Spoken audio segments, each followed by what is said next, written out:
Geek. And welcome to Gleaming in the Geek, presented by Black Stack Brewing. Get yourself some good beer. Go find yourself a Black Stack Brewing beer at your local liquor store. I'm John Bonus of Twins Daily. With me, Aaron Gleaming in the Geek. So, the good teams are still playing. So we've got an opportunity. Easy. Is that wrong? Well, the Phillies aren't playing anymore. They were a pretty good team. Well, okay. I didn't mean it like that. I meant you were taking a shot at my wife's team here. No. Tough loss last night. No, I don't need to be punched in the arm by her. I don't take any shots at her team. I was taking a shot at the Twins, really. But okay, all right. Okay, whatever. The good teams have been playing the past week and will continue to play, which gives us a little, free time to cover the Twins in bigger picture ways, I guess. And also, I will say that I'm guessing you're with me in this. I'm sick of talking about ownership. I'm sick of talking about the manager. I'm sick of talking about the front office. And it's not as if we won't resume talking about those things, perhaps even as soon as next week or something. But those are still big topics. But I wanted to do a show that was about the actual team. Now, unfortunately, baseball being what it is, it's hard to talk about the roster or the team or trades or signings and that sort of thing without talking about payroll, which in turn gets to the front office, which in turn gets to ownership and all that stuff. But bigger picture, what we wanted to do on today's show was kind of set the stage or set the table, basically set anything. Set the broken arm. What else can you set? Set the... I don't know. Anyway, this is our improvisational skills on display. John looks skyward and I just shake my head. But we wanted to set something for the offseason ahead. And, it's we're recording this on October 10th. So we got 3 weeks, basically. Depends how long the World Series goes. But we got 3 weeks to kind of look at this season, but also merge it into the offseason, which I think is kind of an interesting time because, once the World Series is over, you're going to see a bunch of 40-man roster moves. You're going to see a bunch of cuts, non-tenders, trades in the weeks that follow. This is our kind of window here to look at the big picture as it relates to 2026, but still have it kind of tied to 2025 in a way. And so we wanted to, like I said, to set the table for the whole offseason in terms of what the roster looks like, but then even beyond that, what the salaries and the payroll and then the decisions that stem from that in terms of guaranteed contracts and the dead money they have on the books, the player options on various contracts. And then one of the big things that I think doesn't get discussed that much other than from us because we're nerds, but the arbitration eligible players and their projected salaries, which now that MLB Trade Rumors has released their annual batch of arbitration projections, we can fold that in to our roster and payroll. And so we wanted to take today and look at that so we can all kind of be on the same page when the offseason does begin. And we can also be on the same page in terms of, you can start to form your opinion of what can they do, what should they do, what would they do, that sort of thing. That's right. I mean, if you're in the front office, if you're in the GM's chair, you've got a lot of things that you're kind of taking a look for in the offseason. You're taking a look at the free agent market. You're taking a look at what teams might have, what players available, etc. But you have to start with sort of, here is what we have. Here is how much that costs. Here's how much money we have to spend. And we're not sure about that part yet, but just set up the base of like, here's what they are going to bring back, or here's what we think they are going to bring back right now, like as of day one of the off season, and here's how much it costs, and that sort of level sets the playing field for, okay, now what can we go get, and how much is it going to cost, and are we going to have to make some trades, are we going to have to move some prospects, are we going to be able to sign some people in free agency? Like everything else comes after that, but let's start out with where we're at. Yeah, so we wanted to look, like John said, kind of baseline payroll. We're going to talk about that. And there's really 4 factors that go into that, which we're going to kind of hit those one by one and lay out the obligations they have, the likely obligations they have, all that stuff. Then we're going to talk, like you said, kind of what are the obvious needs. And I guess the presumption there is going to be that they're trying. And Right. maybe that's an That's right. optimistic presumption, but that's how we're going to treat it for now. And I don't mean trying like, oh, they got World Series aspirations. I mean trying like they're going to try to win games next year, as opposed to Right. shed That's it. salary. And That's if that looks like it's not going to be the case, we can adjust our viewpoint on that. Obviously, well, and even if they do end up setting a crazy low payroll number, like within that payroll number, what are they trying to do? Like, what are they trying to? Yeah, what are they focusing on? If they're not going to be focusing on trying to get a postseason spot, what should they be doing with the rest of those spots? Yeah, and I mean the most obvious kind of holes or needs on the roster don't necessarily change. It's just how do we expect them to fill those holes or not are kind of what changed. So we'll go over that, and then we're also going to talk, because John wrote an article on Twins Daily about this, about kind of like what are the realities for them next season at like the different possible Pohlad spending levels. Yeah. In other words, like let's say these new minority owners come in and give them $500 million, and the Pohlads decide this. I can't even. I'm like laughing in my head even saying this, but I'm going to try to get through this sentence. The Pohlads decide, you know what? Let's spend 160 million again, like we did 3 years ago. Well, what's their reality in that scenario is a lot of fun. The reality there is they got a whole bunch of money to fill these holes. They could really go shopping in free agency and trades. They could do all sorts of things. Then we're going to look at, well, what's the reality if they just kind of roll it back at the 130 level that they've been the last couple of years? Then, unfortunately, and this one I'm not so much laughing as I say, we're going to look at, well, what's the reality if they're at like the $100 million level? And then the fourth one I think we want to look at is, what's the reality if they're at the $75 million level? Yeah. And if the trade deadline was just the beginning, right, of the so we're going to kind of choose your own adventure 4 different ways and take a look at that. But but before that, hopefully a lot of you are watching this on video, because we're going to have some visual aids today. Yes. Hopefully, assuming John's computer abides and John's brain abides. Maybe that's the trickier part. Yeah. The computer hard drive is better than your personal hard drive. Is that what you're saying? Anyway, so you should get on YouTube, Gleeman the Geek YouTube channel. But even if you're not, I want to do. We passed 2,000 subscribers on YouTube, and when did we start? July, something like that. It's been like 3 months, something like that.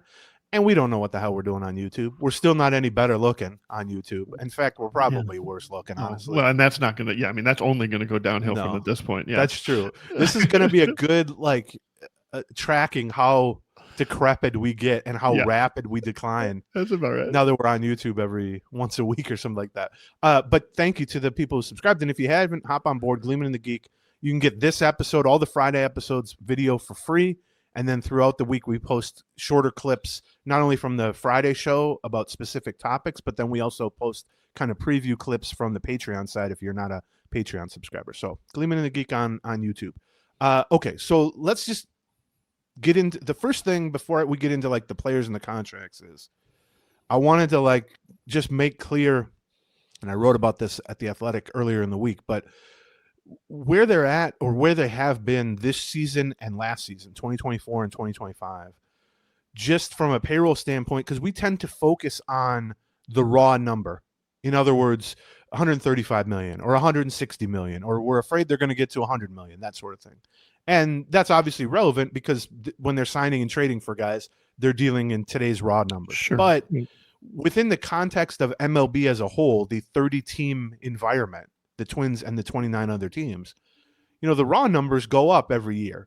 Even for the Twins, they should be going up every year. Instead, they don't.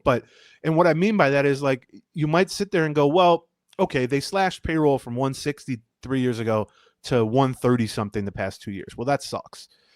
But 130 is still a whole lot higher than it was 10 years ago or 20 years ago. Well, yeah, but think of everything's everything. Eggs cost a whole lot more, right? Like, that's just how it works. And Major League Baseball sort of mimics the world in that sense. Is that typically year over year? Now there are some exceptions, like lockout years, COVID affected years, obviously recently. But generally speaking, the league-wide payrolls are going up 3 to 8% pretty much every year. Some years more than that. And I expect next year's league average, the 2026 league average for all 30 teams, to be over 180 million. So in that sense, you have to look at the raw number. Yeah, that's important, but you should be looking at the raw number relative to the other 29 teams, Because, yeah, if the Twins are spending more than they did 10 years ago, that's okay. That's fine. But if other teams are spending 50% more than they did and the Twins are spending 20% more, their actual kind of buying power has decreased. So I looked at where they were at, and this is sad to even have this conversation, but this is the reality that we're in now, where they were at in the last 5 seasons they spent at the Metrodome, which is 2005 through 2009. And then in 2010, they moved into Target Field with the promise of bigger spending and more competitive spending and all that stuff. In their last 5 seasons at the Metrodome, 2005 to 2009, combined, they spent 77% of the major league average payroll over that time. So, another way to say that is they were about a quarter lower than average. Sure. The past 2 seasons, following 2023, when they spent 160, which by the way was below average, then they cut 30-something million from it right away, and we've seen the on-field results. We've seen the off-field results of that too. 2024, they ended up spending 76% of the major league average. And then this season, once you actually account for the trade deadline sell-offs and what they actually ended up with versus what their payroll was on opening day, because they shed tens of millions throughout the season, they spent 77% of the major league average. So again, in the 5 final years at the Metrodome, they spent 77% of the major league average. And in the past 2 years, they've spent 77% of the funny how that works. Yeah, perfect. So that is not just a depressing footnote to add, although and they were drawing better in the Metrodome, by the way. Right. They had better attendance. Yeah, that's true. Yeah. Obviously, like we hinted at the beginning of this, the fear that sucks. 77% of the major league average. That wasn't what anybody was promised. That wasn't what anybody was even, hinting at, or even without taking anything the Twins said, the notion that we're going to move into a new ballpark. We're really not going to have much success in that new ballpark. In fact, I think 6 of the first 8 years were losing seasons in the new ballpark. And then by year 15 in that ballpark, which obviously it's not new anymore at this point, we're just going to be right back to the exact level of relative spending compared to the rest of the league that we were in the decrepit Metrodome that everyone felt like we got to get out of this place so we can continue to be competitive. And as you said, they won more and they drew better in the Metrodome. Right. Exactly, now that's just, they had a better team at that point. But but the fear obviously is, as bad as it sounds, to be right back to that 77% number, which it is intriguing to me that they are exactly at the number they were at. That is funny. Yeah. Which almost as if they're targeting it. Right. Which kind of tells me that is the water level that the Pohlads will sink or float to naturally, which is about 3/4 of the major league average, which I guess kind of makes sense. I don't mean makes sense like that's what they should be doing, but like if you just said to me, what do you expect the Pohlads, if left to their own devices, I'd say, about 3/4 of what everyone else is spending. Yeah. I mean, and in terms of just sort of metropolitan size, we are not we are not fully middle of the pack. We are not 15th. Twin Cities is the 16th, 17th, 18th biggest metropolitan area, and then a couple of those metropolitan areas have 2 teams. Yeah. So although some don't have any. Well, that's They're true. Ahead of them. There's a couple at least. There's like some California ones and stuff that don't have a team. Now you can attach them to other teams basically. Right, but, that's right. Yeah. I mean, I think we talked about this before. I think they're like something like 18th really. Mm-hmm. If you double count the New Yorks and you double count the Chicagos and et cetera, they end up like 18th or something. I mean, I can tell you, and if people have been listening for more than a few years, they listen to us say this sort of thing in 2023. It's funny. I saw a Twin Cities Business Journal article that I have not seen said article yet. I'm gonna have to get my hands on said article. I don't know. I can recap it for you. Okay. Not surprisingly, Twin Cities Business Journal is in favor of the Pohlads. They're great business leaders. Okay. Great business leaders. But one of the things in the article said, places like The Athletic and Twins Daily, which thank you for listening to the show, I guess, because who's going to say that without listening to the show? Keep insisting that the Pohlads spend 70% of their revenues. No, we've never said anything like that. And in fact, We have said that the hope is to spend 51% of revenue in a typical year. And the reason we say that is because the former president of the Twins, Dave St. Peter, used to come on the show once a year for sort of a State of the Twins interview, which he ceased doing at some point. And he was the one who told us the target is 50% of revenue. Whatever we make, we spend half on the team. And if you kind of do the math on that, which they've gotten away from that clearly, but if 70% of revenue would be, I'd throw a party for that. No, not a single person has ever said that. Sure. But this kind of relates to what I was saying about 77% of Major League average. And I realize I'm throwing a bunch of percentages at people. It's confusing, but that's not good. But we're not sitting here. And again, you can go back to 2023 and listen. When they were spending 160 in 2023, that was like 90 something percent of the average. It was still below average by $5 or $10 million. We weren't complaining at all about that. No, we were lauding it. Yeah. And right. I'm not saying, they deserve a party thrown for them for spending slightly below average, but right. We're realistic, or at least I like to at least think we're realistic about what we kind of have expected from the Pohlads in terms of spending, which is that if the Major League average is 175, try to spend 160, 165.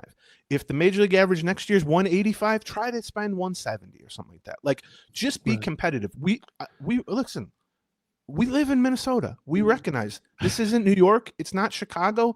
There's a bunch of markets ahead of them that are going to make more money and spend more money.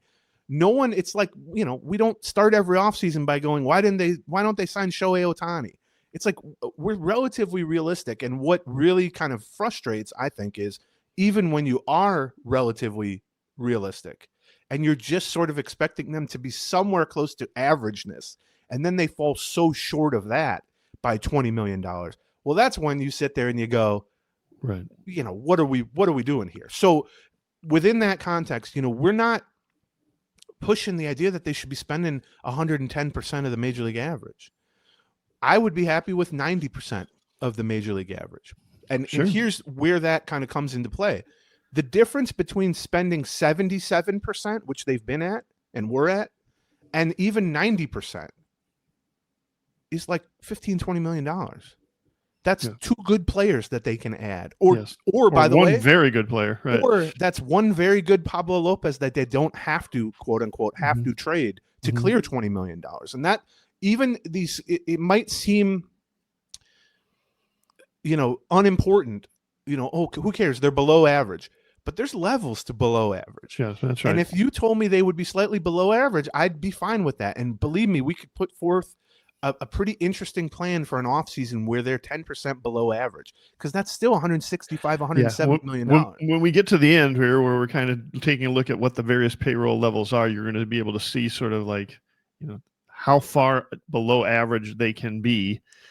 The truth is, as much as we've given the front office a skeptical eye, they have got to the point where they've got some good contracts on. They've got a decent baseline from which to grow. And one of the reasons we wanted to do this is because when we had the sit down with Falvey, the media had to sit down with Falvey, not just you and I, he conflated, whether or not they would, we asked whether or not he thought the Twins were going to be competitive next year. Like what kind of expectations should the next manager have for that team? Or what kind of expectations do you have for the next manager?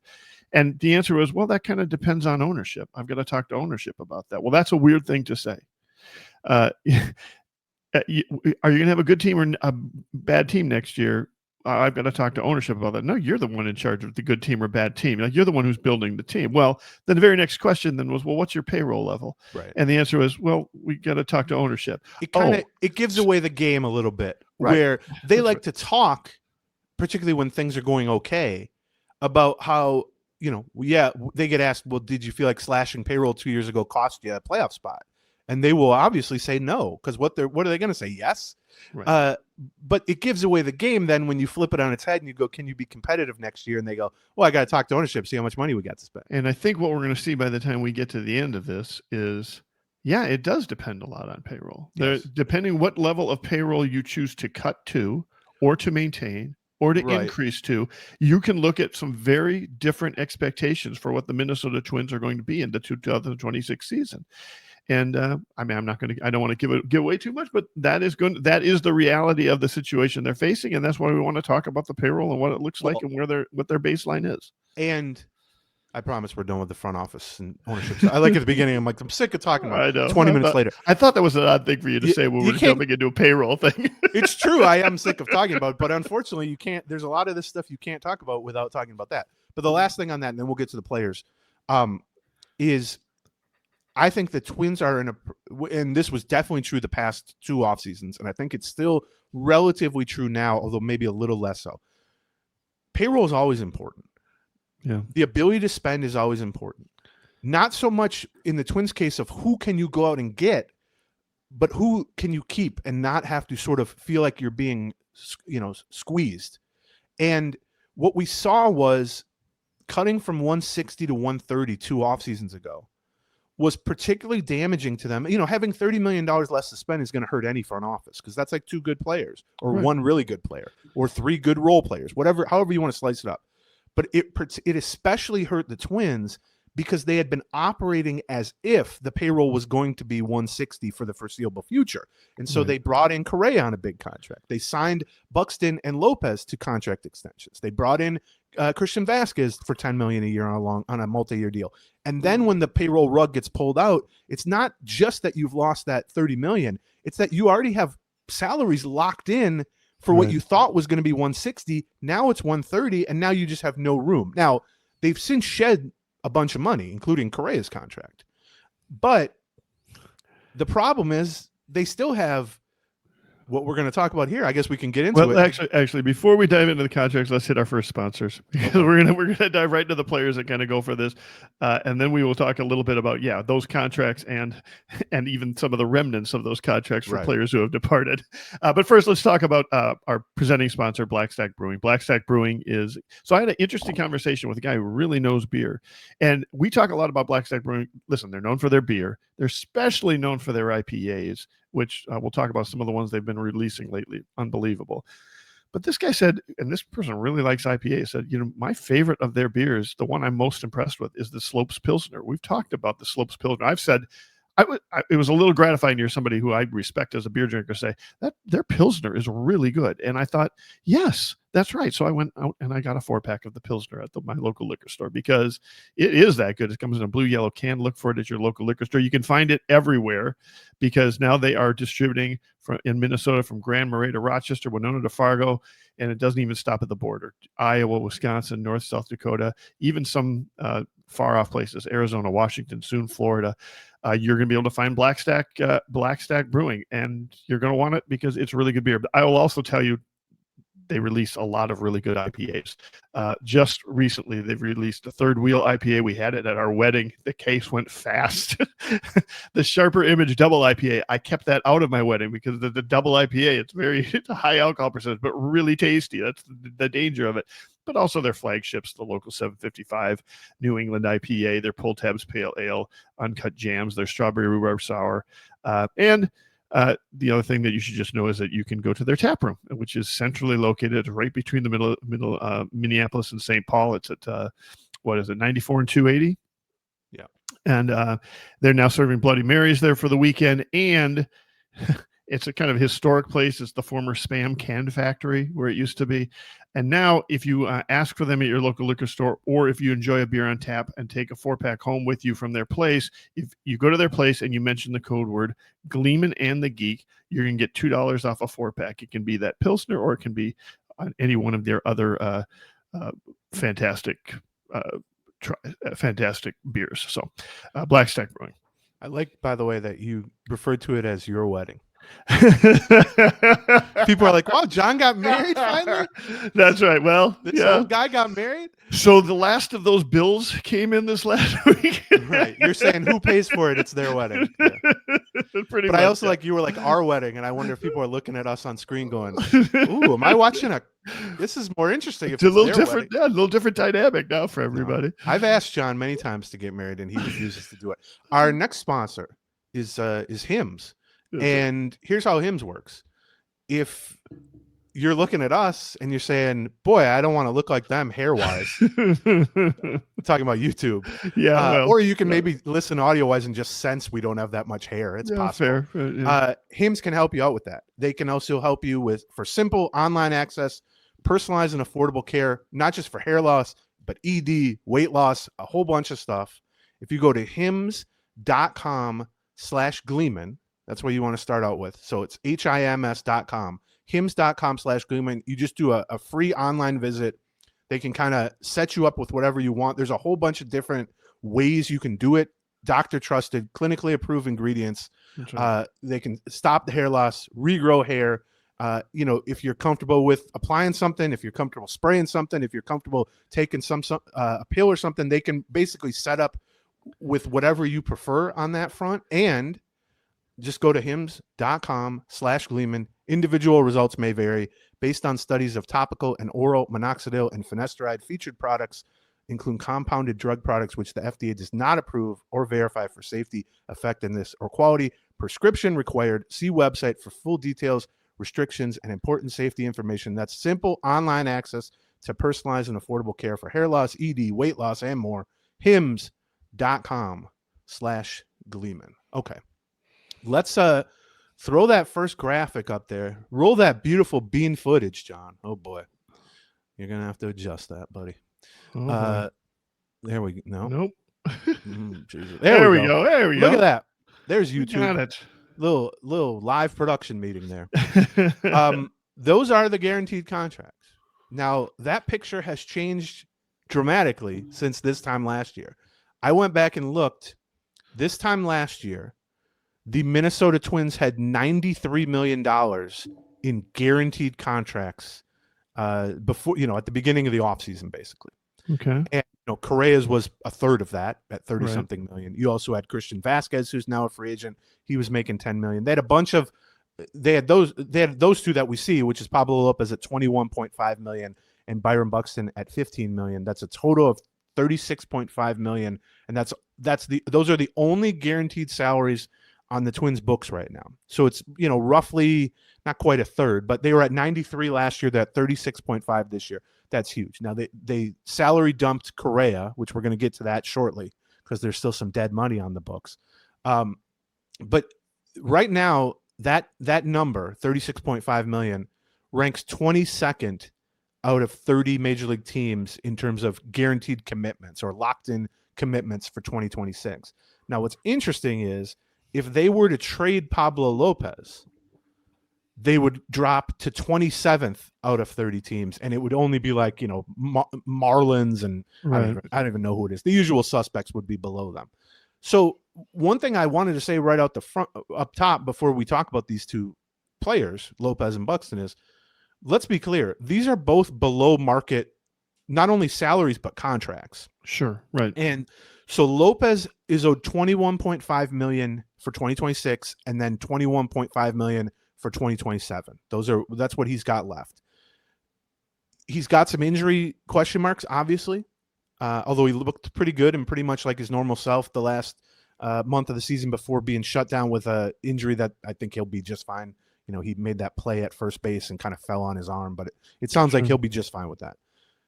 Frontline starters, and you can debate whether you consider Lopez a number one starter or number two starter. He's somewhere in that vicinity.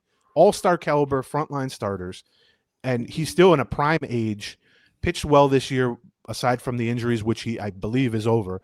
Those guys tend to get, not only do they get 25 or 30 million generally on the open market as free agents, but you have to give them 5-year, 6-year, $7 million, 7-year deals. You have to give them deals that the back end of that probably is not going to work in your favor. Right. And so with Lopez, not only is he making probably 20% less than he would per season, you've only got him for 2 more seasons. Now you could argue, I guess, that maybe would want him for 3 seasons or 4 seasons. Sure. But my point is, in terms of trade speculation, and I don't want them to trade Pablo Lopez. There's no on-field reason. There's no competitive reason to trade Pablo Lopez. He's a great pitcher and a great person, and he's been really good for them, and he likes it here. Those are basically all the boxes that you want to check. Right. But, he's making, let's say, 10 to 30% less than he would per season if he were a free agent. And I'm certain he would get at least a 5-year deal for $100 and something million if he were a free agent. Yeah, it's got to be 130, 150 maybe something million like dollars, right? that. Yeah, I mean, who knows? It's guaranteed money, right? That's right. So that kind of weighs in, and then Buxton is even more of a owner. I used to say team friendly contract, and that's the nomenclature that people tend to use for this thing, but it's not team friendly because Byron Buxton's the team. He's on the team. So right. Now I try to call it owner friendly contracts. Byron Buxton is on an incredibly owner friendly contract because he makes $15 million a year. And in terms of wins above replacement, he was worth about $40 million this year and something like 30 something million last year. And over his 11 seasons in the majors, I believe he's worth more than his salary in 9 of them. And he has 3 seasons left at this price point, $15 million per year that you see on the screen. There was so much talk when he signed what was a 6-year, $90 million extension. He had 1 year remaining of arbitration, so it ended up being called a 7-year, $100 million contract. He's already produced more than $100 million in value based on wins above replacement, and he has 3 entire seasons left on that contract at $15 million a year. And there was so much talk initially because the whole premise behind the contract when they signed it in right before the lockout in December of 2022, I think, was, that's kind of the middle ground for a player like him that clearly has superstar, all-star upside, but at that point had been so injured and so inconsistently available that it was kind of splitting the difference. Like, okay, if you're injured, you're not worth much, but if you're healthy, you're probably a $30 million a year player. Can we kind of split the difference at $15 million a year? And I also think he gave them kind of a hometown discount because, as he's made clear 1 billion times since then, he wants to be in Minnesota. Now they seem like how dead set on trying to test that loyalty, which is unfortunate, I think. Right. But they're almost taking Byron Buxton's loyalty as a challenge. Like, can we push this guy off? I mean, I would say that about all of their fans, to be honest. Anybody who's been pro Minnesota Twins, they're deliberately going to test us. Yeah, right. True. But so Buxton is effectively on a 3-year, $45 million contract, and $15 million a year is a lot of money in the real world. It just isn't that much money in the baseball world at this point. And in fact, this past season, Byron Buxton was not one of the 100 highest paid players in baseball, which is sort of remarkable considering the season he had. I think he's probably going to finish top 10 for AL MVP. He made the All-Star team, et cetera, et cetera. So when you look at both of these contracts, $36.5 million in guaranteed money is not a lot, even in the Twins context. That's pretty much the lowest they've been at in recent history in terms of commitments heading into the offseason. But then B, these are both good contracts. These are both, right. I think a lot of the times, particularly for a small market team or a mid-market team or a penny pinching team, all guaranteed contracts are sort of viewed with this weird lens of like their negatives.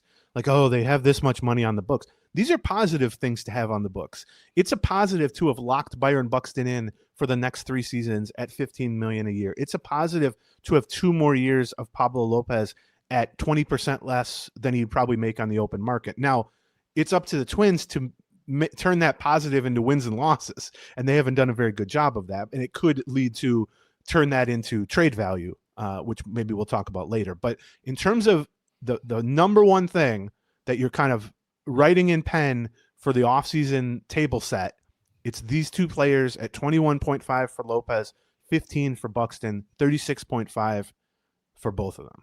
That's right. And Lopez is somebody that, does not have a no trade clause built into that contract, and Buxton does have a no trade clause. Correct. Built That's into a good, which is also important to as we kind of get to the point where we're taking a look at what some of their options are. So right.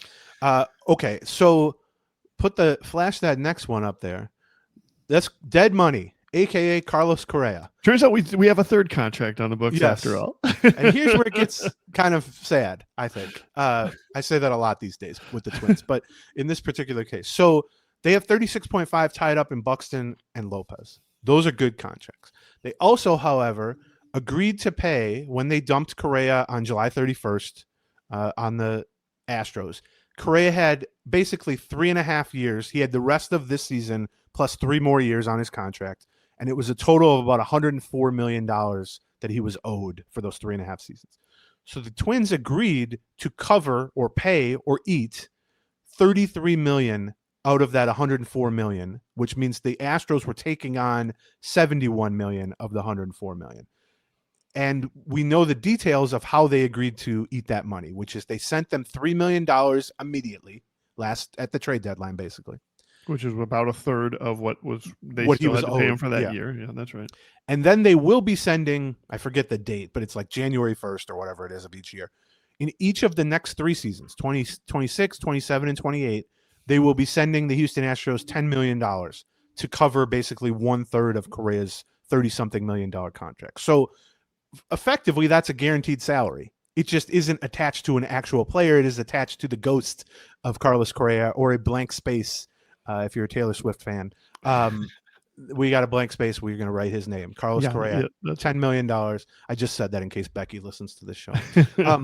So that brings them up to $46.5 million, obviously, in terms of real commitments up front. My question, well, a couple things. And we talked about this at the trade deadline, which everyone was like, oh, they cleared so much money. They cleared $70 million. Well, that only helps you if you spend that money. That's right. And in this case, they are saving $20 million per year on Correa, basically. Maybe a little 20 and change, but let's call it $20 million for 2026. That only helps you if you are spending an additional $20 million on top of what you normally would have spent. Right. Whatever their expected spending level is, it only helps you to get rid of Carlos Correa if you are going to take that $20 million and not only reinvest it, but reinvest it above and beyond whatever you were going to spend normally. Because if you don't do that, then all dumping Carlos Correa did was not have Carlos Correa. And that doesn't help your team, whether you're a big believer in Correa bouncing back or not. Not having him doesn't make your team any better, just setting aside the money. That's right. I mean, they were at $140 million in payroll as they went into this season.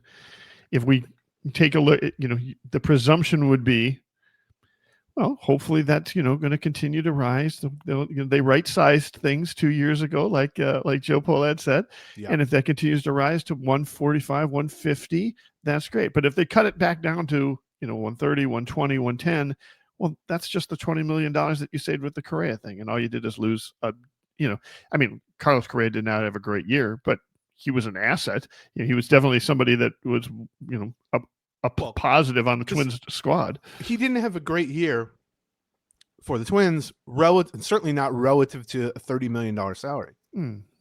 But this discussion is basically treating him as free.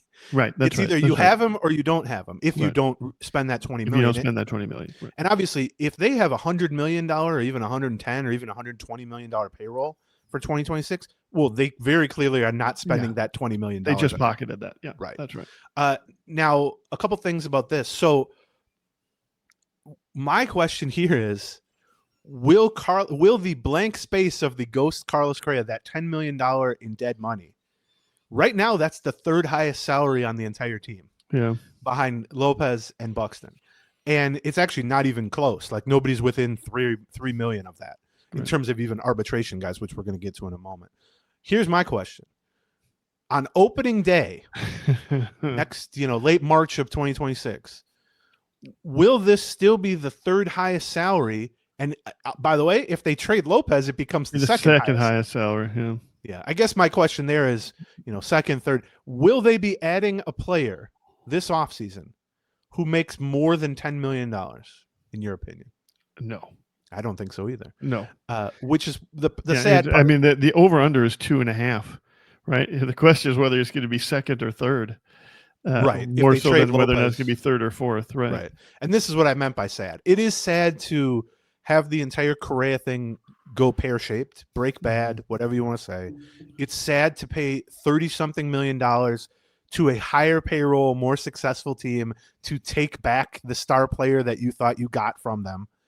And it's sad to, have $20 million in quote-unquote savings that we are highly skeptical they will even use $1 of that in reality, in terms of reinvesting above and beyond. And then it's also sad to sit here on October 10th and say 5 months from now, will this Carlos Correa $10 million dead money still be one of the 2 or 3 highest salaries on the team? And I think we're kind of both in agreement that, probably. Yeah, probably.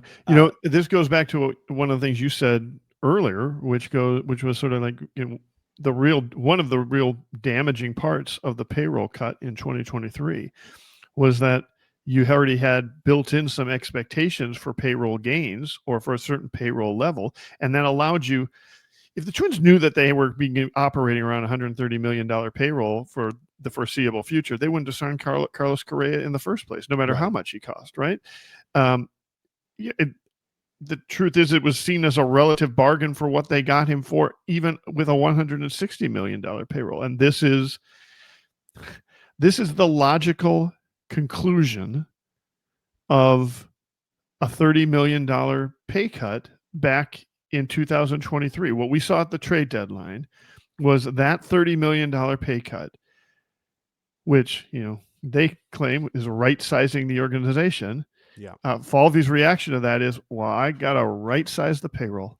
And the way I got to right size that payroll is by eating $10 million worth of losses to free up another $20 million that was. So, I mean, in some ways, I did like this trade. I liked the Correa trade.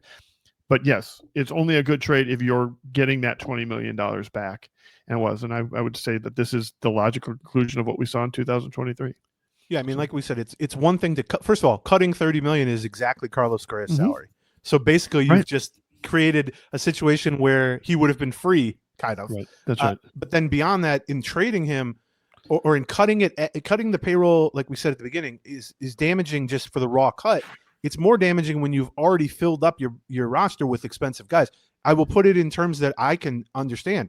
It's one thing to say to someone, hey, you got to lose 20 pounds this month. It's another thing to say that to them after they've just gorged themselves at a buffet. Right. Right. Sure, one is a challenge. It is challenging for a fat boy like me to lose 20 pounds. It's really challenging if you catch me 45 minutes in to sitting at a Chinese buffet with another fat boy and John and tell us, now you guys got to lose 20 pounds and you only got 29 days. That's right. Yeah. It's like, well, why didn't you tell me that before I just ate my 4th plate of sesame chicken? And so that's effectively what they did to the front office. It's one thing to tell the front office, you got to cut 30 million. It's another thing to tell them after they've already filled up their plate with Carlos Correa making 30 million, Lopez making 21 million, Buxton making 50. They've already been through the buffet line several times. That might have been one of my best analogies. I apologize for also calling you a fat boy. No problem. I'm on board right now. I usually only go with the self-deprecation. Even after the 10-mile run, I'm starting to feel it a little bit right now. We're gonna have to buckle down a little bit in the month of October. No, I didn't. It wasn't because you look bad or anything. It was because the last few times I've been at a Chinese buffet have been with you. Well, that's true. So I was like, well, I don't want to leave John out of this. Yeah, that's where we go to do our podcast meetings. That's right. Should tell you people an awful lot about the 2 gentlemen you're listening to today. So, okay, that's the dead money situation. That brings them up in terms of commitments to 46.5 million for basically 2 players and 1 blank spot. Okay, right. The next one, this can be a quick one. Other one. Okay. There we go. Contract options. There's only one. Justin Topa. Now, this is a weird contract option. It's a little bit like Jorge Alcala this time last year when we discussed it. So Justin Topa has a contract for next season that the Twins can control. They either can choose to exercise their team option, which is for $2 million exactly, or they can decline the team option of $2 million and pay him a $225,000 buyout. But what's interesting is, and this is the same as Alcala last year, if they were to decline his option and give him the $225,000 buyout, then he doesn't become a free agent. Typically in team options, if you decline it, the guy becomes a free agent. But in Topa's individual case, he just reverts back to being arbitration eligible for the final time. Right. So theoretically, they could decline the $2 million team option, pay him the $225,000 buyout, have him revert back to arbitration, and then just keep him via the arbitration process. But here's where that gets a little wonky. According to MLB Trade Rumors arbitration projections, of which we're going to use in a second, really, he's projected to make $1.7 million. Right. So if you add the 1.7 million to the 225,000, you're at 1.925 million, which I Right. suppose if they really wanted to get wild and crazy and make 3 transactions instead of 1, they could save like $70,000 on it. Right. That's right. But that seems Right. yeah. Or if the MLB trade, they think the arbitration system is going to be a little bit different than what MLB Right. trade rumors formula comes up with. So, Yeah. but the bottom line is it's somewhere between $1.5 and $2 million. Probably. Yes. Yeah. And, yeah, I mean, we should say the MLB trade rumors projections are very good in the aggregate. They are they're based on the actual number. So they're not opinion based. They're just tracked to what the actual arbitration figures are based on. And they've been doing this for over a decade. I find them very reliable, but on an individual player basis, they can certainly vary by several $100,000, let alone $70,000. But okay, so with Topa, they can either bring him back for $2 million or $1.925 million or somewhere in that range. But it's an interesting thing because I think they like Topa. And I think for most of this year, he was a reasonably effective middle reliever, lower leverage, low to medium leverage. He was pitching when they were down, or he was pitching the 5th and 6th inning. He wasn't a guy they trusted with leads or late inning situations, rightfully. But, he had a high 3 ERA. He doesn't get a ton of strikeouts, but he had an okay walk rate. He gets ground balls. He doesn't give up homers. He's a very functional, I would say, like 6th or 7th guy in a major league bullpen, which is usually 8 pitchers. So for $2 million, I mean, the minimum salary is $800,000. So for $1 million bucks more than that, you can have a functional veteran, well-liked. The one thing he lacks, obviously, is durability. And he ended the season on the injured list, but he did throw 60-something innings. He was durable for 90% of the season, although his track record isn't that. Normally, I would think, he's kind of a borderline guy. Do I want him for $2 million? There's an opportunity cost in basically like, do you want him to take up a spot in the bullpen, or do you feel like you can find a higher upside guy, even if it's not a money issue? But here's the truth about the Twins bullpen. It is a blank slate. Right. Yeah. I mean, we're going to get into that further in a little bit, but they need bodies. I mean, they need just major league caliber pitchers. Right. And he certainly checks that box.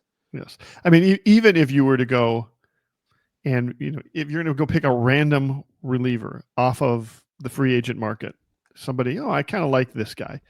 Well, he's going to cost you $1.3 million or something like that. Plus, you've spent the $225,000 to buy out Topa anyway, so you're already at $1.5 million. And for our purposes, I don't know how much it matters whether or not his name is the name that we put into that bullpen, or random free agent is the name that we put into that bullpen. What we're mostly trying to do is figure out, like, how much is that going to cost? It's going to cost somewhere between $1.5 and $2 million. Yeah, I mean, we saw it last year. We saw Jay Jackson. We saw Josh Stallmount. We've seen it in years past. Like, yeah, to your point, random reliever, guy coming back from injury, guy who's bounced around, guy who struggled last year, whatever it is, kind of scrap heap pickup with what they perceive to be some upside. It's $2 million anyway, basically. Right. Yeah, and so I'm not sitting here saying I guarantee they're going to pick up Topa's option, but it seems like, assuming the health issue that he ended the season with is settled, he seems well liked. He's a functional reliever. $2 million is cheap. You slot him in. But the bigger thing is they just need relievers. So I don't know why you would really be in the business of cutting him. Yeah, I put him on my list too. As sort of like, I think they're just going to pick up the $2 million option. Like, it's not worth it. So if they do that, now you're up to $48.5 million in terms of commitments. All right, now Flash. There we go. Now. This is you gotta squint to see this, because there's a whole bunch of names on this list. What this list represents, and Topa is not included on this list, although he would be added to this list as a 10th player if they were to decline his option. Like I said, he would revert back to arbitration. But that's nerdery, in the weeds nerdery that you don't need to know. These are the arbitration eligible players, and hopefully people listening to this know we've talked about this a lot. But the way it works is you get 3 years of service time. And that can stretch over 10 seasons, but it's basically 3 years of getting 170-something days in the majors 3 times, where you're making the minimum salary. And then when you pass 3 years of major league service time, you become eligible for arbitration in your 4th, 5th, and 6th year. You get 3 years of arbitration. And then after 6 total years, you become a free agent. But within those 3 arbitration years, there's a system that kind of gives built-in raises based on performance and playing time and age and position to kind of gradually push someone towards what they would get as a free agent. So, the first year of arbitration, a guy might make $2 million. The second year of arbitration, a good starting pitcher, let's say, might make $5 million. And then the third and final year of arbitration, that same guy might make 10 or 12 million, something like that. Right. It's kind of meant to, by the end, get you close to what you would make in free agency. And so the 9 names you see here. And the team gets to decide whether or not they're going to offer that to that player. Right. They get to decide, you know what? You're probably going to be making like $6 million. We're going to have to give you this built-in raise up to like $6 million this year. We're not sure we really want to do that. You can go be a free agent instead. Right. So none of these contracts, these numbers you're seeing, the millions on the side here with these 9 players and the total of 29.9 million. These are the arbitration projections from MLB Trade Rumors, which I highly recommend going to look at. And at this moment, none of these are guaranteed. Right. And so, as John said, if the Twins look at any of these players and say, for instance, Michael Tonkin, at 1.4 million, seems like they're not going to want to pay him, not because that's a lot of money, just because he's 36 years old and was injured for most of the year. They're not going to want to guarantee him 1.4 million. So what you can do in that case is what's called non-tendering a player, which is effectively just a fancy way of saying releasing them, but it's tied to arbitration. And the deadline for that last year was November 22nd. I haven't seen what the deadline in this year, but it's going to be basically late November. It's middle of November. Yeah, right. Yeah. So if at any point between now and the last week of November, let's say, the Twins decide they don't want to pay whatever that figure is or something similar for any of the players listed, they can just non-tender them, effectively release them. The players then become free agents. The Twins are then erasing that number from the books. They don't owe them anything. But to your point, and like I was saying about minimum salary, the arbitration system is meant to start giving players raises, but typically, certainly in the first and second year of arbitration, if you're a good player, these raises are still very owner friendly. And you're going to see that by some of the individual numbers that we're going to go through here. They start out slow and they go gradually. And so these are meant to be guys, for the most part, to be kept at these figures because the team is meant to still view them as sort of bargain, not minimum salary bargain, but still well below their market value in this case. So, okay, let's go through some of these. So as you see, the top one is Ryan Jeffers. And arbitration, you might say, well, why is Ryan Jeffers going to make more than Joe Ryan? Joe Ryan was an all-star starting pitcher. Ryan Jeffers was a good but not great catcher. Well, partly because that is Ryan Jeffers' final season of arbitration. That's right. You get a built-in raise each of those years, and he's already gotten 2 built-in raises, and this is his third built-in raise. Joe Ryan has only received 1 built-in raise, and this is his second one. Right. So Jeffers is 1 season away from free agency, whereas Joe Ryan is 2 seasons away from free agency. So you can look at Joe Ryan's number, which there is 5.8 million, and think to yourself, well, if he has another good all-star season, what's that number going to be, assuming the Twins don't trade him next year? Well, it's going to be over 10 million probably next year. So, but looking at this year, Ryan Jeffers, 6.6 million. This is a pretty good example of what I was just talking about. That's, relatively speaking, quite a bit. He made 2 or 3 million this past season, but for a starting caliber catcher, that's nothing.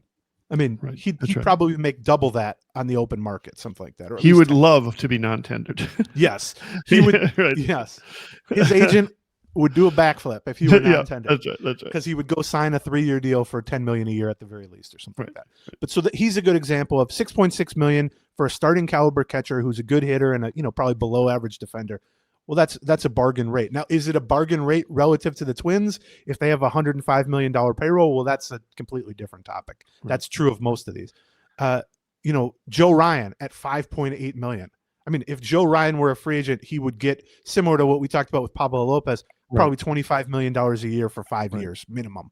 So that is an extremely big bargain, probably the biggest bargain on the entire team in terms of kind of trade value versus salary type of thing. But here's what I will say. He hurt himself with the mediocre, shaky second half. Yeah. Because, when we were talking about him 2 months ago. At the trade deadline. Yeah, at the trade deadline, we were saying, boy, he couldn't get like $8 million in arbitration. Yeah. But his ERA was 4.67 in the second half of the season after being in the mid-2s in the first half. He ended with still very good numbers. He's probably still one of the dozen best pitchers in the American League, but he wasn't a top 5 pitcher. He didn't have a 2.90 ERA. He had a 3.50 ERA. He didn't throw 185 innings. He threw 170 innings, that sort of thing. And so it does, all arbitration is it's taking your stats, it's comparing you to players at that position, similar service time, similar stats. What did they make? And so instead of being compared to guys who had a 2-something ERA, he's being compared to guys who have a 3-something ERA. I mean, that's a very simplistic view of it. So from the Twins' perspective, that probably saved them $1 million or $2, something like that. Sure, yeah. Now, you would like to think, instead of making $7.5 million, he's making $5.8 million on this projection. That makes them less likely to trade him. Well, yeah, maybe not. But it certainly gives him even more trade value. Because if you're a team that's looking to win and you say, wow, we can get 2 seasons of Joe Ryan in this trade, one of which he's going to be making less than $6 million, and then that also affects his raise for the next year because it's based on your previous year. He might be $6 million and $10 million instead of $8 million and $14 million, something like that. The next one is, I would say, the first one that is not a no-brainer here, which is Trevor Larnach at $4.7 million. We've talked quite a bit about him following the trade deadline of like where he stands, because they went out and got Alan Roden, who's a very similar player, left-handed hitting corner outfielder. They also have Matt Wallner. They also have coming up Walker Jenkins, Emmanuel Rodriguez, who are left-handed hitting outfielders. $4.7 million for Trevor Larnach. That's not crazy. I mean, that's for a starting outfielder. That's not that much money. But he would get that much on the free agent market if they non-tendered him. I don't think he would, because here's the thing: if that's true, they can trade him. Well, that's what we'll see. You're right. So that is sort of going to be the story to watch in the middle of November. Outside of are we getting minority ownership straightened away, and that is going to be, will the Twins offer Larnach arbitration? I kind of feel like they won't. And if they aren't going to offer him arbitration, can they find a team that will think he's worth a $4.7 million 1-year contract? And that feels to me like that number is doable for Trevor Larnach. I'm definitely not saying it's impossible. I think it's like 40% versus 60% no. But I will say they were very willing to trade him at the deadline, and they had basically no substantial interest. And that was when he was making $1 million for the rest of the season. $5 million basically for a okay but not special left-handed bat corner outfielder. I mean, that isn't far from the going rate, right? But I don't know. It's interesting. I mean, obviously, if a team thinks he still has some untapped upside, you bring him in for 4.7. If he has a good year, you can still keep him for, let's say, $8 million the next year. There could be some value proposition there. He's still in his 20s, all that stuff. But if you look, and we've talked about him, so we don't need to get that deep into it, but he just hasn't hit the way he needs to hit from a production standpoint. I mean, he's basically been a, low 400 slugging percentage guy, which is just not going to cut it for a corner outfielder who's slow and not good defensively. This year, he had a 404 slugging percentage and a 99 OPS plus, which means he was slightly below average, which would be 100 OPS plus. For his career, he's a 240 hitter with a 403 slugging percentage and a 101 OPS plus, which means he's basically just an exactly league average hitter, which isn't useless. Right. But as a poor defensive left fielder / as a corner outfielder, that doesn't necessarily play. Right. Right. And for $4.7 million in a team that might have $100 million payroll with some other cheaper, younger, higher upside left-handed hitters coming up, I think he's probably the one most borderline case in terms of prominent guys. There's a few other guys we'll get to that are like Michael Tonkin who are borderline. So he's at $4.7 million. When we get to kind of our overall big picture salary look, he's going to be a little bit of the pivot point of $5 million essentially. Yep. Like if you want Larnach, then it's adding $5 million. If you don't want Larnach, you can subtract $4 million basically. Bailey Ober, $4.6 million. He's another guy obviously who cost himself substantial money by struggling for the second half or even more than this of the season. The thing about Ober, like, this depends a lot on health and what you expect for him next season. If you expect the typical Bailey Ober of the previous 3 years, let's say, he's a bargain at 4.6. $4.6 million. It's similar to what we're talking about with Ryan, where he'd get 15, 18, 20 million a year on the open market. But he looked so bad for such long stretches this year, and it seemed directly tied to something physical with his hip. and the velocity was down and the strikeouts were down and the homers were up. 4.6 million, part of the equation here is going to be, it's not just for next year that you would need to keep him at 4.6 million. He has another year, much like Joe Ryan, he's under control for 2 more years. So it's like, okay, do we think he's going to be worth 4.6 million in 2026? And even if that's borderline, do we think if he gets back on track, having him under arbitration control in 2027 will also be valuable? I mean, even if he's making 8 million, that's a significant discount for kind of peak Bailey Ober. But I could see him getting non-tendered if they don't have confidence in him being himself physically. I could also see him being traded. I know in years past, I know of some teams that have talked to the Twins about trading for Bailey Ober. They may view him as kind of a depressed asset, a buy low candidate in a lot of ways. But, 4.6 million just isn't a lot for a starting pitcher. I mean, when you look at what's actually available for 4.6 million, it's like the J Haps. I was about to say, I was about to call both of those names out. Yeah, exactly right. And, the Chris Archer rehab projects and that sort of thing. Yeah.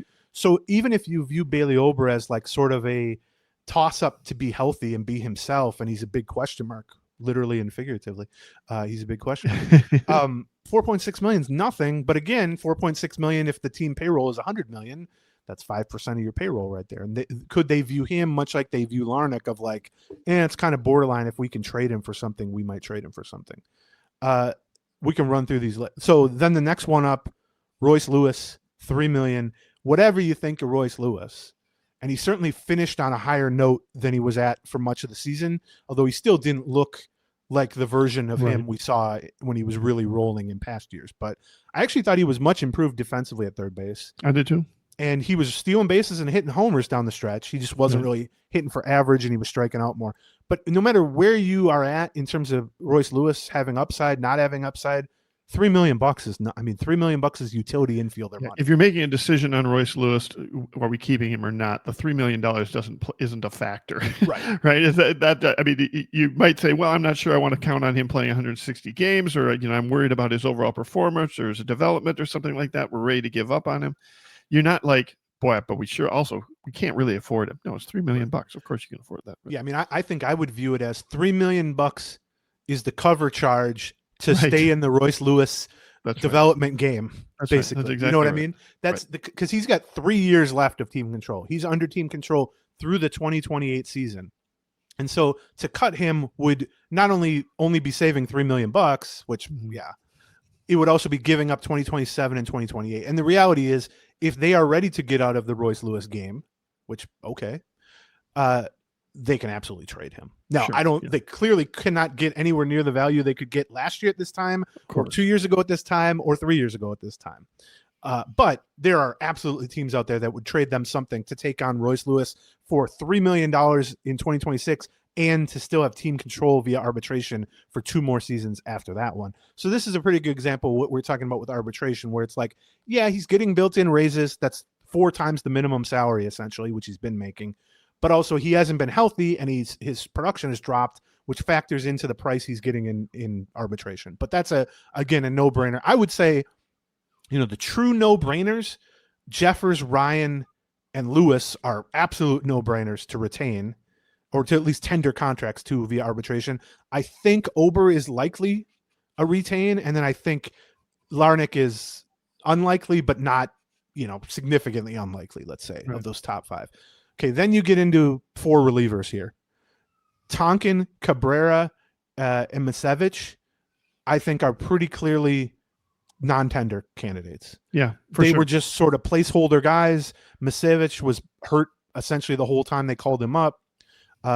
It's not over money. I mean, if they thought these guys were functional relievers, $1.4 million for Tonkin, $1.4 million for Yenesis Cabrera, and $1.1 million for Misevich, that's basically slightly over the minimum salary. If there's something they think that is there that they can develop, you would absolutely pay that. But and partly because we just have to call it out, like, you've got 8 bullpen spots, you're going to pay each of those 8 bullpen spots at least $800,000, because that's the major league minimum. So really what you're taking a look at is, do we want to pay Tonkin, $600,000 more than the minimum? Do we want to pay Cabrera $600,000 more than the minimum? Right. And also, that's the minimum. You can also, even in the free agent market, players like, Tonkin, Cabrera, Misevic, it's somebody that you might like a little bit better, you're still going to be paying the same amount. You're still going to be paying $1 million, $1.2 million, $1.3 million for these guys. In the case of those three guys specifically, they wouldn't have been on the team if they hadn't done the fire sale that blew up the whole bullpen. Agreed. And so could you keep one of them if you like them? Yeah, it's not about the money, it's about the player. I just think, even if you wanted to keep one of those guys, you could non-tender them, re-sign them to a minor league deal or something like that. They're not going to be in huge demand. Right. Now, the fourth reliever here is Cole Sands, who has a projection via MLB trade rumors of $1.3 million in arbitration. That I will also include as a no-brainer to tender Cole Sands. Now, he had an up and down season for sure. He wasn't nearly as good as he was in terms of performance or raw stuff last year when he really had a breakthrough year, and that's disappointing. But he showed some signs of that after the deadline. But then more than that, $1.3 million is just like you just said, that's nothing for a functional reliever. Cole Sands is certainly a functional major league reliever. And I mean, hell, he was their highest leverage reliever after the trade deadline. So, and there's still some upside there that I think they feel that they can have. They've already seen his upside is higher than what they saw this past year because they saw it in 2024. So So I would include Sands along with Jeffers, Ryan, and Lewis as the true absolute no-brainers to tender. Now that doesn't mean they can't trade these guys. Arbitration eligible guys can be traded, but just in terms of not a non-tender candidate, I would put Ober then fifth probably as a likely non-tender or a likely tender, excuse me. Yes. And then Larnach is the one to, kind of 50-50 in my mind. And then Cabrera, Tonkin, and Misevic I would expect to be non-tendered. So you see the number at the bottom there, total, $29.9 million. If they kept all 9 of the arbitration eligible players listed there, and they gave them all exactly what MLB trade rumors projected, it would be $29.9 million, $30 million effectively. Now, you can do the math there. If you cut the 3 relievers, Tonkin, Cabrera, and Misevic, you're saving, $3.9 million right there. If you also then cut Larnach, you're saving another $4.7 million, although those numbers are a little misleading because, as you said, you're still filling those with $800,000 minimum salaries. But we'll get to that in a second. So $30 million is the rough cost if you were to keep all 9 of those guys in arbitration. The real number, I would say, is $23 million roughly. Or if you're keeping Larnach, you're at like 25. Yeah. It's a difference between like 26 and 21 is sort of the Larnach factor, right? Right. So that's the arbitration group. I think one other thing to note here is that, we talked in terms of the dead money and the guaranteed salaries and all that at the beginning, that they dumped Correa, who's going to make $31.5 million. So they're quote unquote only on the hook for 10 of that. They also are losing Vasquez, who's made $10 million each of the last 3 years. So that's coming off the books. But in terms of the arbitration group that we looked at, it's interesting. And we talked about this at the deadline. It wasn't as obvious a part of the fire sale. It was easy to look at dumping Correa and the money involved and go, oh, they're saving specifically this amount. They're dumping this amount. But the truth is that Duran and Jax also effectively had guaranteed contracts for next year. Like, you were going to keep them. They were going to be on that arbitration list. Right. So I looked on MLB trade rumors. Duran is projected to make $7.6 million. Wow. That's a bigger number even than I thought he was. Well, you know what happened? He went to the Phillies and he racked up like 20 saves. That's which exactly saves right. are a big part of the arbitration process. You're right. Here's a funny little, I've told this story before, but if people are curious about the arbitration process, it's something that frustrates players and front offices too. The arbitration process goes through arbitrators, right? Not baseball arbitrators. Right. It's like lawsuit. These arbitrators do this same thing for all kinds of different industries, right? And they don't necessarily, and primarily it's based on tenure and performance, but they don't know what WAR is. They don't know. They don't know any of that stuff, right? They just know, for, such and such in such and such union, they've had, 6 years of time. They've performed, created so many widgets, and the other workers at that, in that industry who have been there that long and created that many widgets end up getting paid about this much. So now I'm going to decide that's how much they should get paid. That's how that works. Right. So I can tell you that one of the first things I ever got paid to do in baseball was to prepare the arbitration case for a team. The team side, the presentation a team was going to make to an arbitrator to try to, suppress a player's salary. So both sides make a case. The player's agent makes the case that they're worth more. The team makes a case that they're worth less. They either settle or they let the arbitrator make a ruling that has to either choose one or the other salary that gets submitted. When I was like 20 years old, so this is 20 years ago, I worked on, put together the sheet and the presentation and the Excel spreadsheets and all that stuff for a team that was trying to suppress, I believe it was a pitcher. I can't even remember. Pitcher's salary. And what I was told specifically at that point, as just a grunt putting together the data, was do not use anything that is not on the back of a baseball card. And keep in mind, this was 20 years ago. Right. And so for pitchers, you're going to use innings, ERA, wins, and saves. And for hitters, you're going to use batting average, home runs, RBIs, and stolen bases. And that was basically it. Even, 20 years ago, it was don't use OPS. Right. Maybe they've gotten to a point where you could use that, but the idea is to dumb it down so that even if someone has no familiarity with baseball, they can make a ruling. And so when I say that Duran went to the Phillies and racked up 15, 18 saves and that boosted his salary, it's because I have no doubt in my mind that saves are a big part of that equation, even if they're not a big part of kind of how we value Duran. So, but look at that. So that's $11.2 million in relievers that they shed, basically. Oh, yeah. So how much? I'm sorry. How much was Jack's? 3.6. Okay. All right. Okay. You and I have never talked about that. How did you get that job? Did somebody reach out to you from the team, and were you just like a freelance? And did they do all that stuff freelance, or were they just new to the arbitration process? They didn't have their own people to be able to do it. I don't know how much you can reveal or not reveal on it, but I can't believe I've never unpacked that with 20 you. years ago. Yeah. So I had launched a site called the Hardball Times back then. Okay. With a guy named Matthew Namey was my partner in that.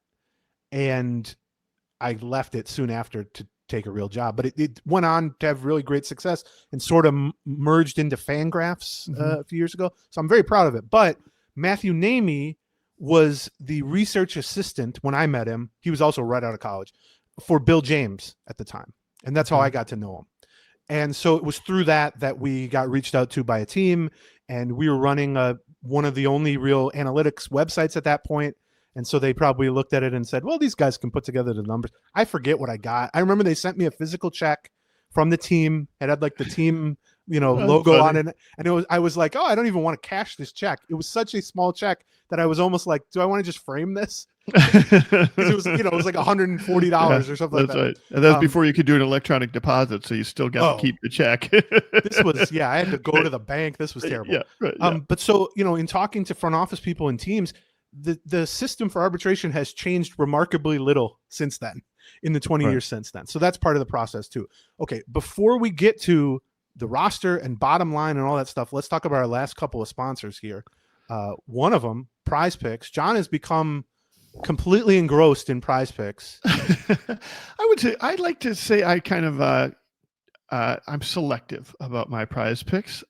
Basically every weekend I kind of like a couple different teams I've been following that particular, maybe last weekend I watched, because it was on, I watched Denver face, somebody, and I was just kind of, I got a couple takes on a couple of the Denver players. I wonder what their Prize Picks levels are set for, and it's just another way for me to do fantasy sports similar to my 2 fantasy football leagues. And I'm not that deep into that stuff, but it's easy enough to kind of go through and say, I think Bo Nix probably going to have a pretty good game here, or he's maybe not going to have such a good game. And I go take a look at the Prize Picks and see what they think. Do they think he's going to have a good game or a bad game? And do I think he's going to have more passing yards than that or less passing yards than that? Or boy, he seems sort of vulnerable to interceptions. I wonder what they've got what kind of number they have for him. And you get 2 or 3 of those together.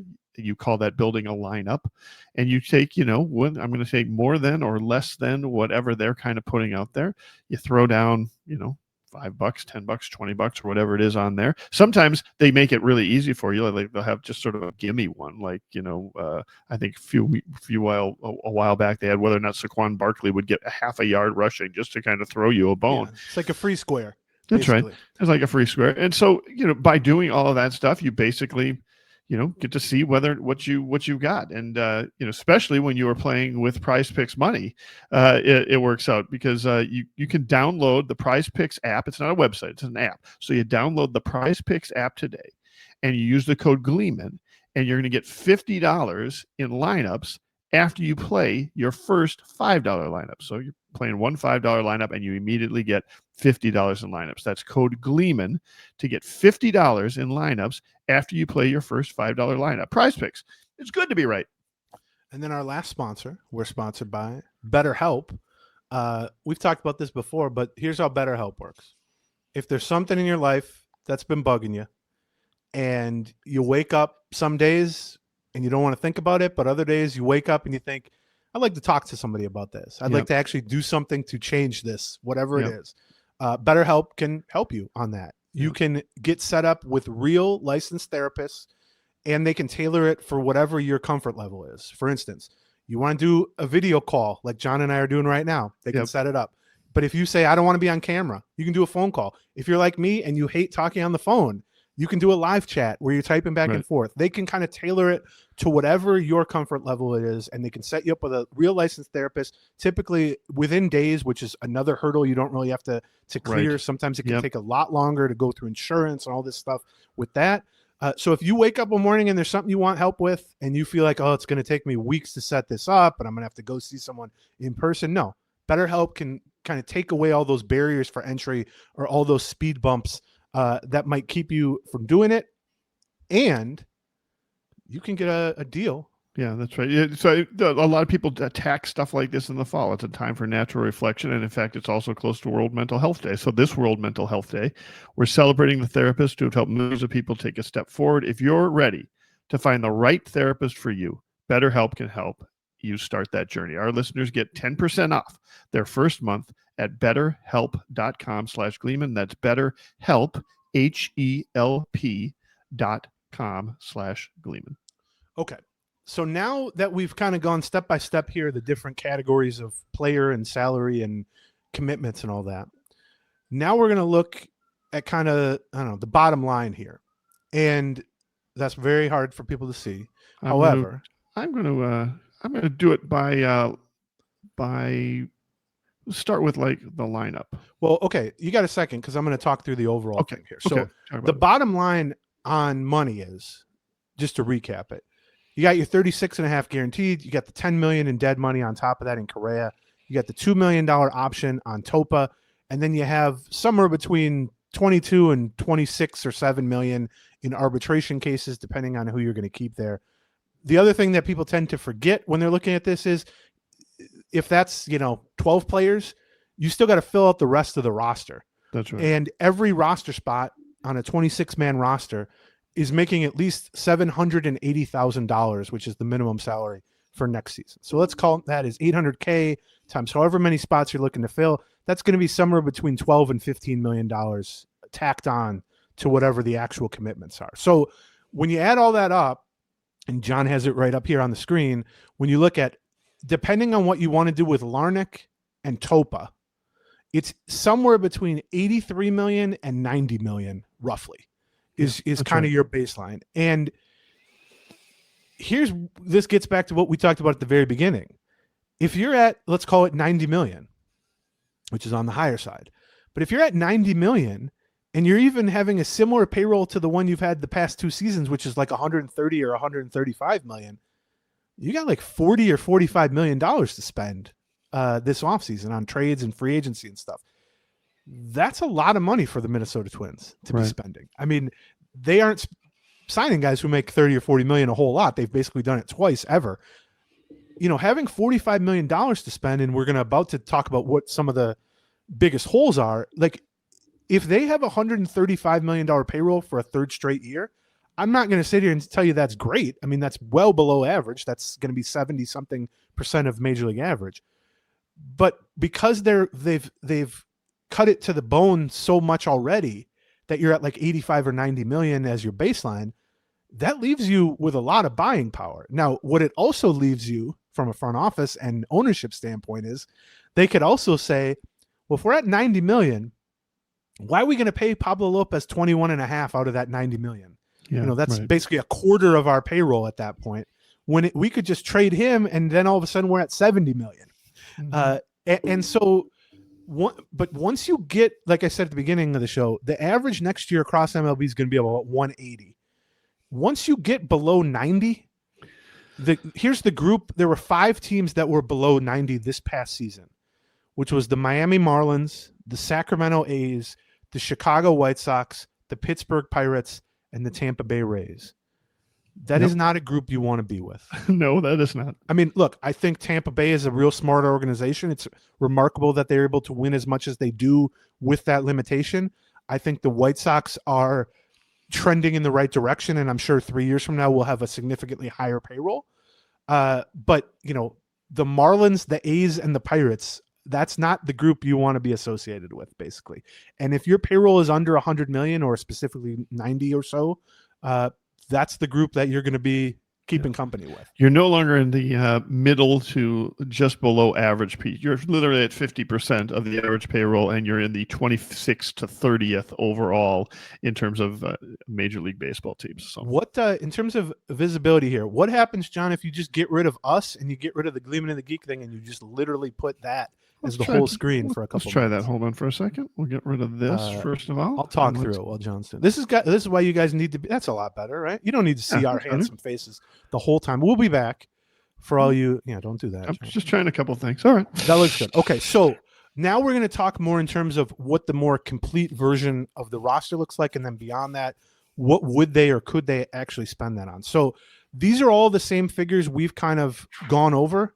There's a couple differences. One is John has left some players in instead of just the nameless, faceless minimum salary. He's filled in some of the blanks here. Sure. Brooks Lee is the shortstop instead of just saying minimum salary, but he's going to make the minimum salary. Now, the names and faces here could change. I don't know that I think Johnny Pareda is going to be the backup catcher, but he is just a placeholder for a minimum salary there. Same with Ryan Fitzgerald. The other thing I will note here is that we have Cody Clemens listed as arbitration eligible and 1.5 million. MLB Trade Rumors thinks he's going to finish a few days short of arbitration eligibility. That number hasn't been set in stone yet, though, because it's based on the league-wide thing. So he's kind of on the border. It's possible he will be minimum salaried, which would be 0.8 or 800,000. It's also possible he's arbitration eligible and it's 1.5 million instead, something like that. So that's why there's some little discrepancy there, but whatever, that's very minimal. So what you're looking at here as a team is a lineup that could basically be functional as is, but also basically the same lineup that we saw in August and September. It would be functionally not good. So I mean, looking at it here, and John's highlighting it on YouTube. So, you got Jeffers behind the plate. You got Clemens, whether he's making the minimum or close to the minimum via arbitration. He played a lot of first base down the stretch. You got Keishel at second. You got Royce Lewis at third. You got Brooks Lee making the minimum at shortstop. You got Austin Martin making the minimum in left field. You got Buxton making $15 million in center. You got Wallner, who's still making the minimum in right. And then you have Larnach with his $4.7 million arbitration projection at DH. And then, you can fill in the bench, Pareda, Fitzgerald, Outman, Rodin, whoever you want to put in there. You can't, and the rotation is even more, kind of set or viable as is, assuming you don't trade Lopez and or Ryan. So you have Lopez at 21.5. You have Ryan at 5.8 arbitration projection. You have Ober at 4.6 arbitration projection. And then you have Simeon Woods-Richardson and Zebby Matthews, or if you want to substitute, I don't know, David Festa or Taj Bradley, whoever you want to substitute there is making the minimum. So you have Lopez, Ryan, and Ober making roughly $30 million combined. And then you have the last two spots, any number of minimum salaried guys that you could throw in there. The big difference in terms of, we can't go forward with what we have, even theoretically, is the bullpen. And you can see here, John didn't even bother to fill out the blanks, and I don't blame him for that, because it's like what he's got there is 8 spots, and he's got Sands at 1.3. He's got them picking up Tope as option at 2, and then he's got Funderburk playing himself down the stretch and do like a second lefty role at a minimum salary. Well, that's 3 spots. I don't even think those 3 are guaranteed to be there, but they're the only ones that I think have more than like a 50% chance even to be slotted in there. that makes clear, like, I don't know that I would say any individual bullpen spot is their biggest need, but their biggest sort of position group need is obviously the bullpen. Like, if you have any notion of being competitive next year, even if that means finishing 500, you cannot go forward with what you have in terms of relievers. Like, you just can't. And, Sands, Topa, Funderburk, they're fine. I would say they're major league caliber relievers. That's 3/8 of what you need, but you need guys who are better than that. Like, your top, it can't be Cole Sands closer and Justin Topa high leverage setup man. Right. I mean, we saw down the stretch it's just not a major league caliber trio. And even if they end up getting those people from within their organization, so let's see, they convert some starters to relievers, some guys who were struggling maybe with the Saints as starters, but they're going to be relievers. You're still going to be sitting at a 0.8 or $800,000 minimum salary there. So in terms of trying to figure out sort of what the salary level is and what those names are, certainly that is going to be a focus of the offseason. Maybe, frankly, oddly, it might be a focus of spring training. We might have a pretty wide open situation in spring training to kind of get a sense of who's actually going to be competing or not competing. So, well, yeah, I mean, the same names that we said a minute ago as could be the fourth and fifth starters: Bradley, Mick Abel, Zebby, Festa, etc. Some of those guys could just be moved to the bullpen. Right. And I'm not saying they can't be good relievers. And in fact, I think probably most of those guys can be good relievers if given an opportunity. I'm just saying you can't plan for them to be good relievers on opening day 2026. Like, you can't plan to have a functional, winning team caliber bullpen with like Sands, Topa, and 3 relievers who have converted, or 3 starters who have converted to bullpen. So I think this will be more than anything else. I mean, obviously Lopez and Ryan, or even Jeffers too, if those guys are traded, that gives away the game on what the plan is, right? From a payroll standpoint, from a competitiveness standpoint. But then beyond that, I would say a really good indicator as you get a month or two into the offseason is, are they even like rumored to be or reported to be in the mix for like even mediocre veteran relievers? Yeah. And, there's guys who are in the $2 million bin, but there's also guys in that like $5 million to $8 million range who could, theoretically be a setup man or even a closer for a bad team. Right. And then there's also, good relievers get 10 million, 12 million, 15 million. I certainly don't expect the Twins to go after any of those guys in free agency. But if you start to hear, and certainly if they sign one right away, that they're signing a veteran reliever, a Sergio Romo type or a Tyler Clippard type from years past, something like that, that you can go, all right, this guy slots in the 7th inning or the 8th inning. And not that it's a great bullpen, but that's a functional setup, man. And if they start to give those guys 4 million, 6 million, 8 million, then I think that's a pretty good indication that they're at least attempting to be competitive and they feel like the payroll is going to be well above 100 million. If we get pretty deep into the offseason and they're still talking about, Sands and Topa and Funderburk and a bunch of starter converts, that's also, I think, a pretty good sign that they're not going to be doing that. Like that, They're just going to be okay. So, but beyond that, leave that up there. We don't need to see our keep it. All right. Yeah. So on the lineup front, I would say they need minimally 2 setup caliber relievers to have a functional, bullpen that isn't just a losing team. Maybe 3. Honestly, I mean, you need someone to close it out. You need a couple of setup guys is kind of how I'm viewing it. And maybe Sands is one of those setup guys, but yeah, lineup wise, well, okay, let's say rotation. I wouldn't expect them to do anything. No, I agree. I mean, I guess if they traded Lopez and Ryan, I could see them signing a low cost veteran to just kind of fill out the group. But as is, that's the strength theoretically of the entire team. Well, and with Ryan's arbitration number coming in at what Ryan arbitration number is, trading away a Ryan shouldn't be a payroll driven move. You know what I mean? Like, you're only saving, you save that much by, not offering Larnach or non-tendering Larnach almost. It just doesn't feel to me like that's going to have to be we got an offer we can't refuse kind of situation for it. Just doesn't seem to be a payroll driven. I agree that. I mean, I didn't really view him even at 8 million. It's not like, we got to shed this salary. It's going to break us.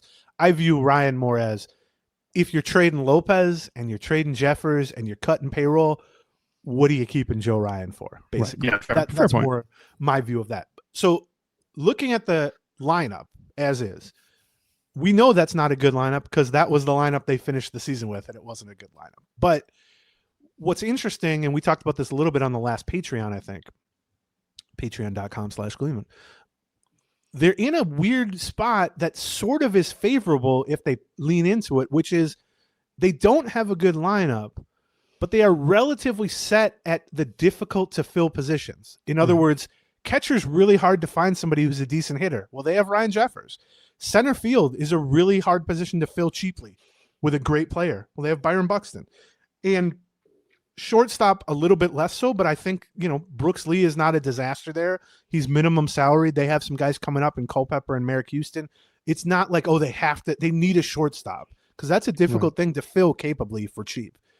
What they have in terms of easily upgradable spots, I mean, you see it. Cody Clemens is penciled in at first base. Trevor Larnach, who we just discussed might not be tendered a contract, is penciled in at DH. First of all, both those guys were below average hitters this past season. They're certainly below the standard for a good hitting first baseman or DH. And those are the two spots that they could give such an easy but substantial boost to a subpar lineup simply by finding an above average hitter at first base and above average hitter at DH. And those are the two spots, because there's such little required defensively at those spots. Those are the two spots, whether it's trades or free agency, where the pool of candidates is the deepest and the cost to get a decent or even good guy there is the cheapest. And we've seen this in years past. They got Carlos Santana for $5 million. Before that, they got Nelson Cruz, one of the great DHs of all time, for like $13 million.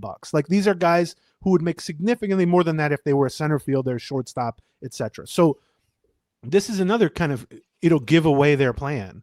Yeah. If they're just going to trot forward with, Cody Clemens at first base, that is not a team that is planning to spend competitively or even be competitive. But if they were to bring in, a Carlos Santana type, now he's kind of aged out of it a little bit, but like a $8 million guy or a $10 million guy, you can get legitimately good hitters or quality hitters in the DH, first base, or left field type of pool for $8 million, $10 million, sometimes even $6 million.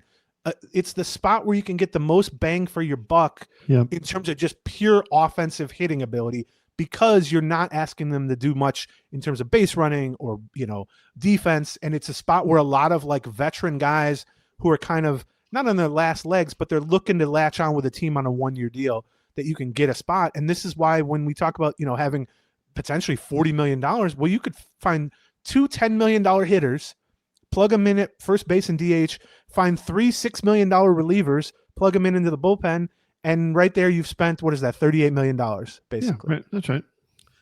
Now, and that brings your salary up to, up 130, which is what it was 2 years ago, and $10 million less than it was entering last year. I mean, that is just, if you are, that is spending the Carlos Correa money, right?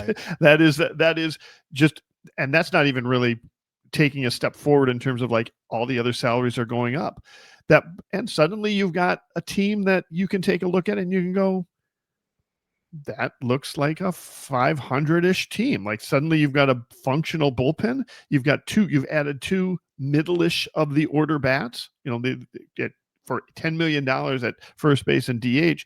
You can pick up a number 5 and a number 6 hitter, that's possible.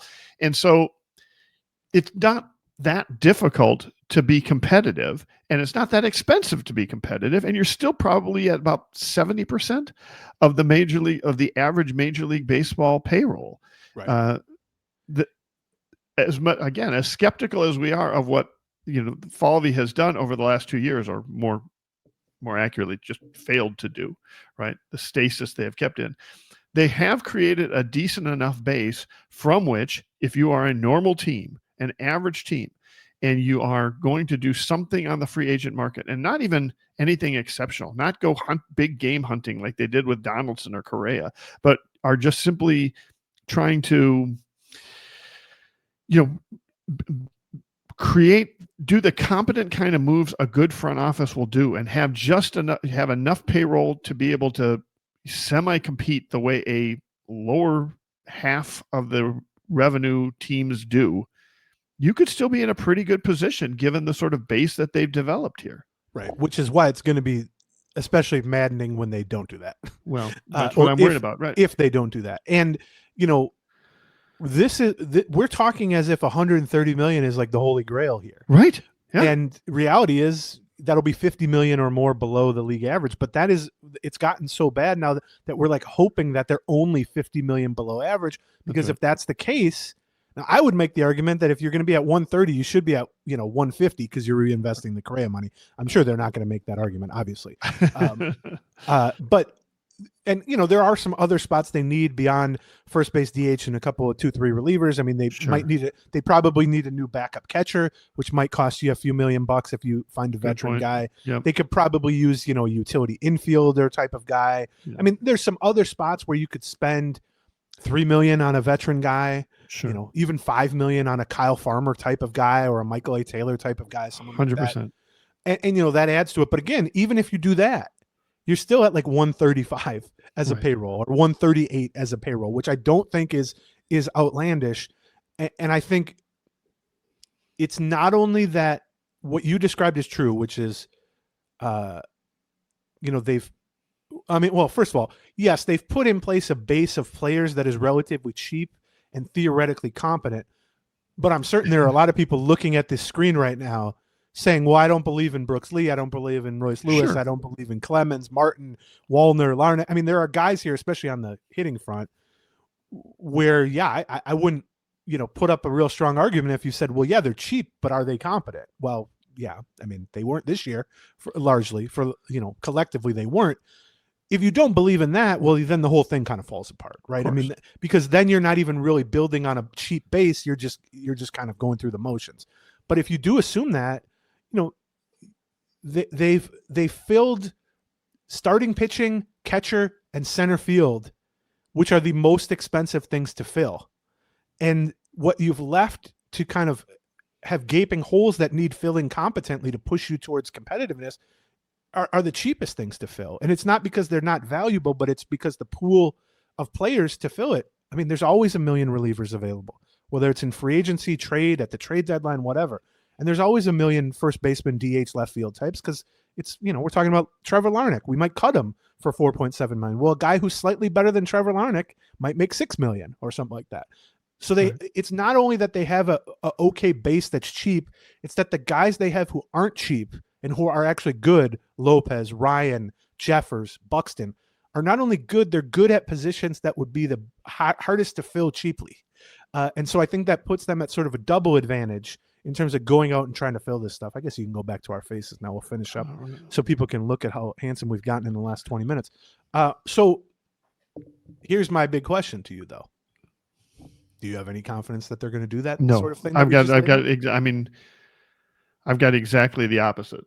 I've got a lot of fear and skepticism, and that is based on just conversations that you're getting. I mean, I think internally within the Twins organization, the sense is we're going to see significant cuts. And I mean, maybe I want to bring back that number, bring back that thing. If the payroll ends up between 80 and 100 million, well, then what that team that you just saw up there, that's what you're seeing.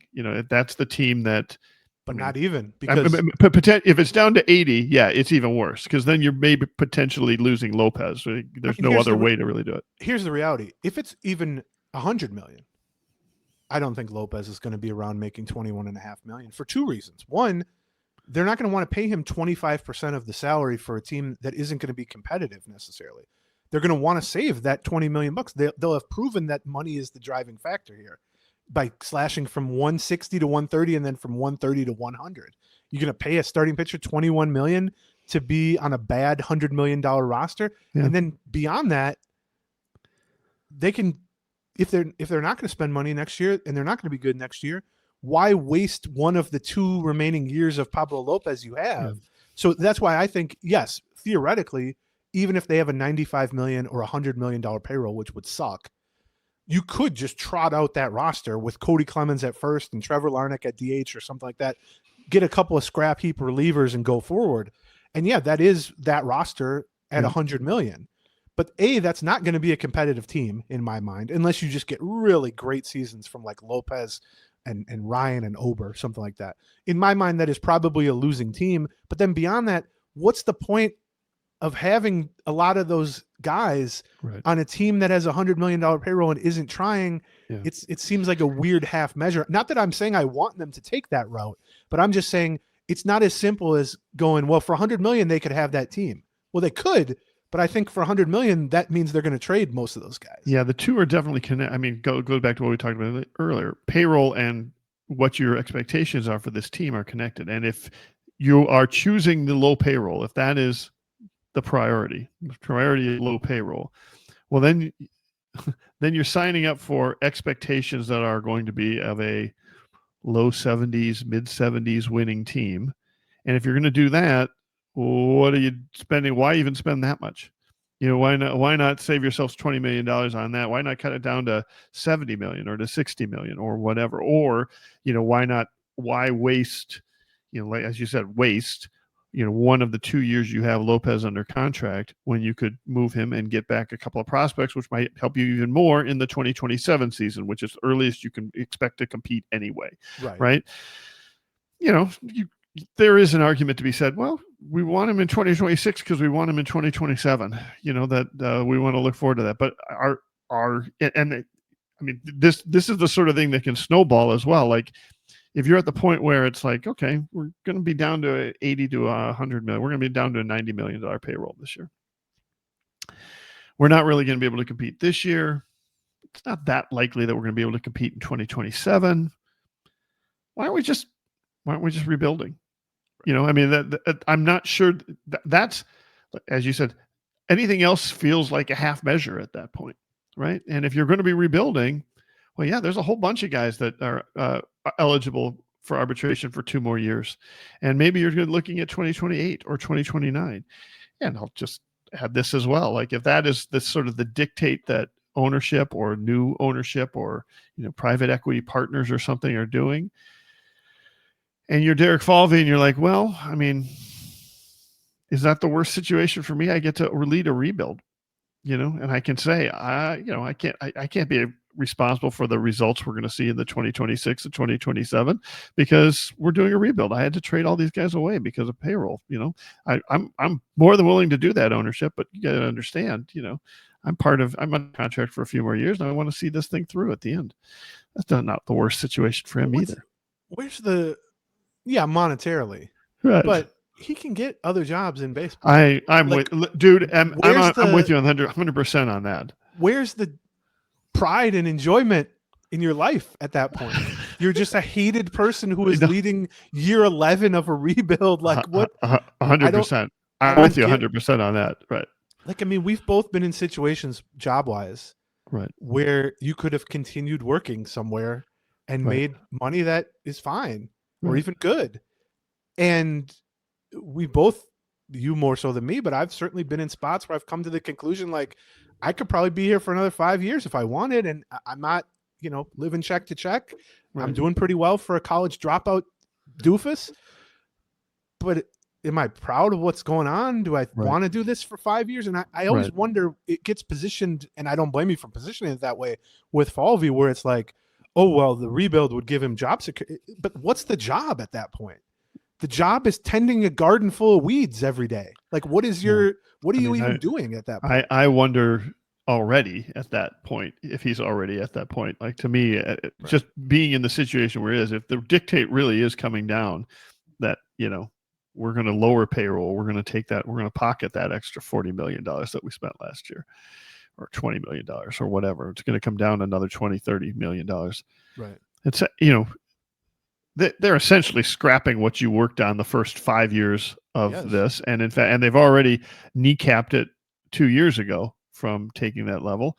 And, you're in this, you picked this career because you wanted to build something. You wanted to win a championship. You didn't want to caretake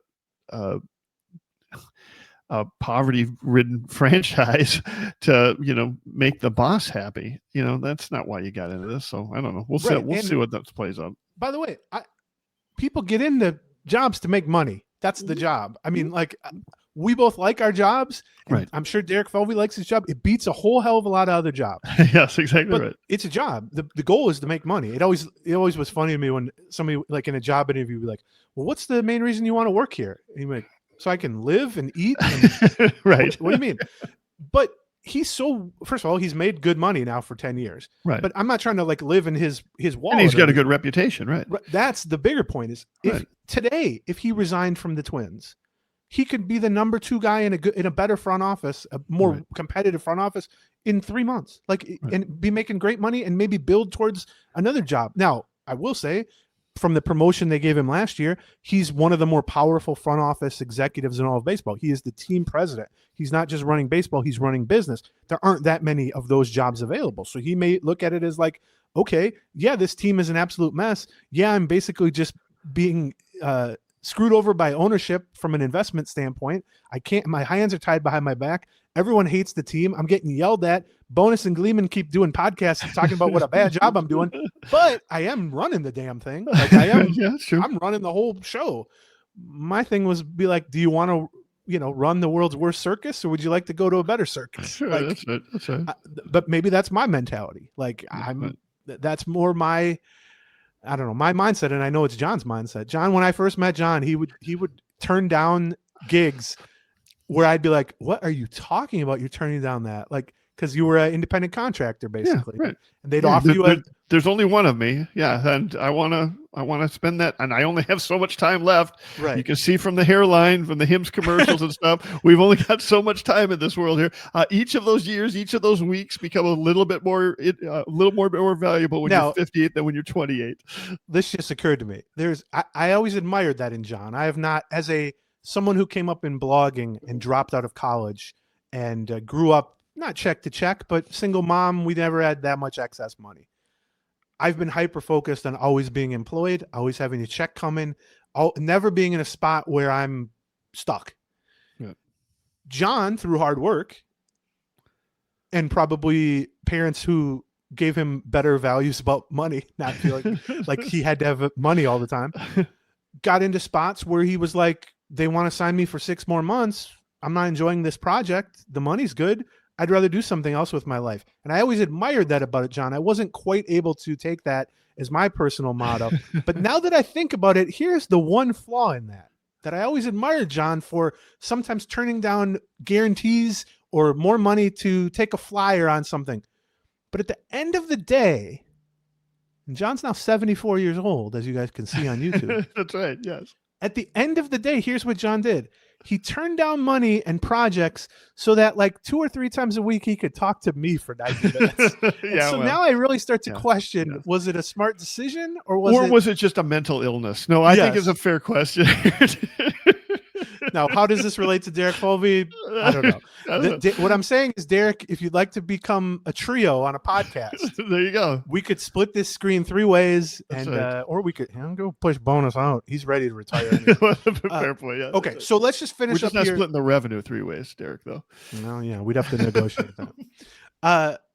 Yeah. So to recap, kind of what we've gone through. Again, I hope this was helpful, or at least informative, so that the people who do this show and the people who listen to the show can kind of move forward on the same page. Now, we don't have a great sense of where the Twins are going. We have a sense of where we skeptically think they will go, which is lower and lower and lower.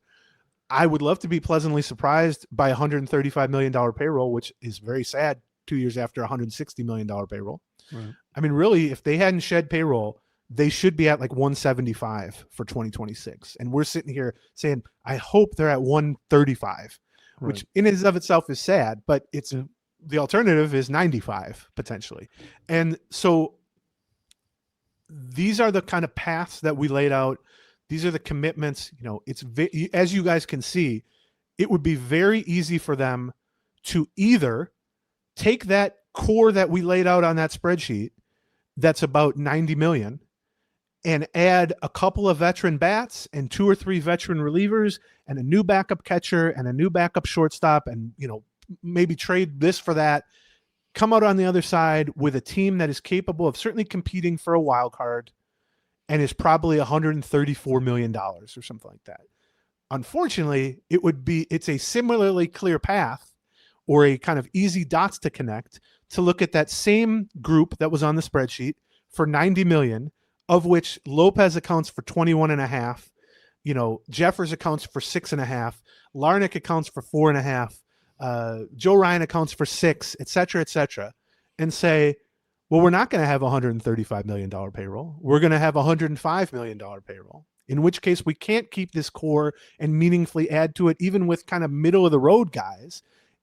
In which case, why don't we trade Lopez, who makes a quarter of all the money, and then we're down to 70 million. And if at the point we're down to 70 million, well, what do we need Joe Ryan, and what do we need Larnach, and what do we need Jeffers? And at some point, maybe you've convinced Byron Buxton that it's not even worth being here, in which case, congratulations, you've completely ruined one of the best and most loyal players the Twins have ever had. That's right. That's right. Yep. And unfortunately, I do think those are the two directions that they could take. Now, there is, I guess, a middle of the road direction, which is, let's say, $115 million payroll, which doesn't necessarily require trading away Lopez, Ryan, etc. Doesn't leave you the room to go out and really address your needs, but leaves you the room to sign a $5 million first baseman, a couple of $3 million relievers, and maybe you can kind of push towards 500 in that scenario if things break right. And if they don't break right, you trade away guys at the trade deadline. But I just think my spidey sense on that is that middle ground is the least likely of the three, because I just don't think I don't think it makes, there's no logical connectivity to it. That's right. Yeah. I guess I agree. I think you either want, why would you shoot for a 78 win team? You know what I mean? You either want to shoot for a low 80s win team that can actually, provide you a summer's worth of entertainment and wild card possibilities, or you might as well pocket the money. Do one or the other, but don't go in between there and try to compete as a 75 to 80 win team. Right. And by the way, John, when we say you might as well pocket the money, we're not actually saying we think that. We think from the Pohlads point of view. Right, of course. You might as well pocket. Now, I would prefer they spend any amount of money they're willing to spend, because I would rather watch a 78 win team than a 72 win team. Sure. And spending another 30 million to get there, while not particularly effective or efficient, doesn't mean anything to me. That means nothing to me. But I think, to your point, you're not going to get credit from the Pohlads view, nor should you, but you're not going to get credit for spending 115 instead of 95. You're not going to get credit for spending 115 and trying to win 78 games instead of spending 95 and 68 games. It still just looks like a pile of crap at that point. And so that's why I think that middle ground doesn't accomplish really anything from their point of view that you're looking for. Now, I would certainly prefer the middle ground from a fan standpoint or a podcaster standpoint. I'd prefer they spend 115 and they add some relievers and they add a bat or two and they try to win 80 games, because why wouldn't I prefer that? It's not like I get a percentage of the money they saved. Now, if they wanted to do that, give us a percentage of all money saved. Then I'm going to have to come out and say a $65 million payroll would be just a sweet spot. Chef's kiss, $65 million. Speaking of splitting things in third, Derek. Right. We do get questions, and then we'll shut up. People can go on there with their lives here, but we always get questions over the years of do you think that the Pohlads say to the front office, here's the payroll, anything you can save under that, you get this much in your bonus. And I don't think that's the case. No, the bonus is job security is what the bonus is. But right. Yeah. I will say, in terms of corporate America, bonus structures are based, they've been based on less silly things or less damaging things. For sure. So I could kind of see that. But okay, so I think that's all we got. By the way, just to end the show, in an alternate reality, the following sentence that I'm going to say would be so much fun. Louis Varland, North St. Paul native, drafted out of Concordia and developed by the Minnesota Twins, started a series-ending playoff game versus the New York Yankees in New York at Yankee Stadium. That's right. And they won. Yeah. He was the starting pitcher for the game that clinched their entry to the ALCS. Imagine an alternate reality with that sentence. Yes. And how many people would be thrilled? How many drywallers in North St. Paul would be taking the day off to celebrate? That's right. And instead it's like, oh, good for him. All right. We will be back on Tuesday with a Patreon. I think we're going to have a special guest. I think we've got a special guest lined up for our Tuesday show on the Patreon, patreon.com/Gleeman. We're cutting back on the free shows like this one to the point during this off season to basically about every other Friday you'll get something.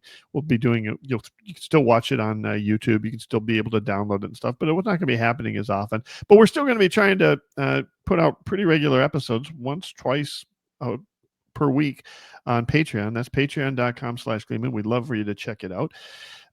We should thank our sponsors who made today's free. Those include Prize Picks, and it includes Hymns, and it includes BetterHelp, and a special thank you to our presenting sponsor. That's Black Stack Brewing. They're now being distributed all of Greater Minnesota.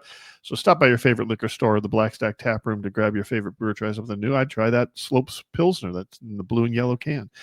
Take a look for that. Anything else you want to cover here, Aaron? No, I almost said this when you were doing the initial sponsor read earlier for Black Stack, but I love the idea that John is like, I was talking to a well-respected beer drinker. And it's like, what are we talking about? Well, this is somebody who really knows their beer. I was just excited that they like the pill. I've been a big fan of the Pilsner. I was surprised to hear that somebody whose opinion I respect on beer was. But it's just like, so funny good. that no one has ever had more beers in the state of Minnesota than John Bonus. But he's even got a group of like select people. Of course, this is like, I was talking to a well-respected weight gainer or a well-respected beard grower. Just the things I do, like, yeah. That's right, anyway, right. I wanted to point that out. That hit my ear as funny because I was trying to picture who he's talking about. And then I'm picturing just kind of like Knights of the Round Table, where you guys are just like, "What have you had this week?" Secret society, yeah. That's right. That's secret society of dudes who are just hammering beer all day. And I like it. And we appreciate all of you folks joining our little secret society of twins dorks who want to dive deep into the payroll. Yeah. We hope you enjoyed that type of episode. We appreciate it. We hope we will join us even more over on patreon.com/Gleeman. Goodbye. Bye-bye. And welcome to the end of this video. There's lots more. For another, just click on one of these boxes. Or click on this circle in the middle to subscribe to all of our Twins Talk. Thank you. Gleeman